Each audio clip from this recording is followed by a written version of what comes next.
Can we really live to be 150 years old? For most of human history, just living past 40 was a huge accomplishment. Hitting 80 was rare, and reaching 100? That was almost mythical.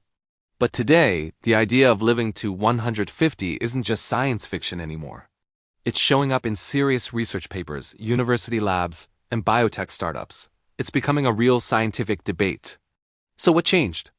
It wasn't one single discovery. It's a convergence of breakthroughs. For the first time ever, we're not just treating the diseases that come with getting older. We're starting to understand aging itself as a biological process we can actually influence, and that changes everything. So, what is aging, really?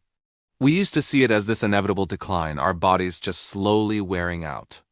But modern biology tells a completely different story. Aging isn't one single thing. It's a collection of processes. Things like our DNA repair systems getting weaker, our cellular energy factories, the mitochondria slowing down, chronic inflammation, and the buildup of old, dysfunctional cells. But here's the key insight, the really good news. Many of these processes are regulated, not just random decay. And if they're regulated, it means, at least in theory, they can be influenced. Researchers now argue that aging behaves less like an unavoidable fate and more like a programmable system that gradually loses its instructions over time. And in labs, scientists have already managed to restore parts of those instructions, reversing signs of aging in cells, tissues, and even animals. Now, this doesn't mean immortality, but it does prove that aging is far more flexible than we ever believed. So, are there any real signs that we could actually live longer?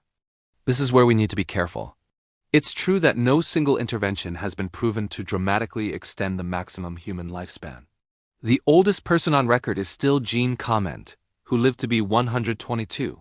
But several lines of evidence suggest we might be closer than it seems. First, let's talk about lifespan versus health span. While the maximum age hasn't really budged, the quality of our later years already has, and dramatically. People are staying active and healthy for much longer. Second, our biological age, how old our cells are versus our chronological age, can be slowed down and even reversed on measurable clocks. Things like DNA methylation clocks and metabolic profiles all respond to our lifestyle. Studies show incredible improvements with structured exercise, fasting, better sleep, and reducing inflammation. In some cases, people have turned back their biological age by years, not just months. Third, there are some really promising compounds being studied. Not miracle pills, but real signals of progress. Drugs like rapamycin and metformin and pathways related to NAD consistently improve the biology of aging in animals and are now under intense investigation in humans. Plus, the real magic might not be in one single pill, but in combining different approaches. Longevity is likely a system, not just one breakthrough. And here's the wild card, the accelerator that most people aren't even talking about yet: artificial intelligence. AI is transforming biology at a speed we've never seen before. It can already identify aging patterns that humans can't see, predict diseases years before symptoms appear, and design new molecules faster than any traditional lab. Instead of treating the average patient, medicine is moving toward personalized aging plans. This is huge because we all age differently. Some of us age faster metabolically, others neurologically, or in our immune systems.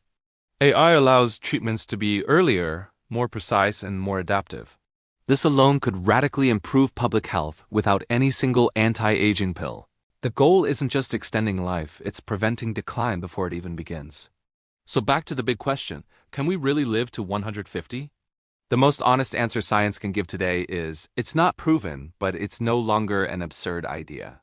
What is becoming increasingly realistic is living well past 100 in good physical and cognitive health, delaying major diseases by decades, and compressing that period of frailty into a very short final chapter, turning aging from a steep decline into a long, healthy plateau. Whether our maximum lifespan moves from 120 to 130 or even beyond will depend on how all these technologies converge: biology, AI, medicine, and our own behavior. But there's one insight that's already true today. Longevity isn't something that just happens to you when you're 80. It's built quietly decades earlier. Through movement, through metabolic health, through sleep and recovery. It's about learning to work with our biology, not against it. The future of longevity might not belong to those chasing immortality, but to those who master resilience. And that future may arrive sooner than any of us think. Thanks for watching, and if you found this interesting, be sure to subscribe for more.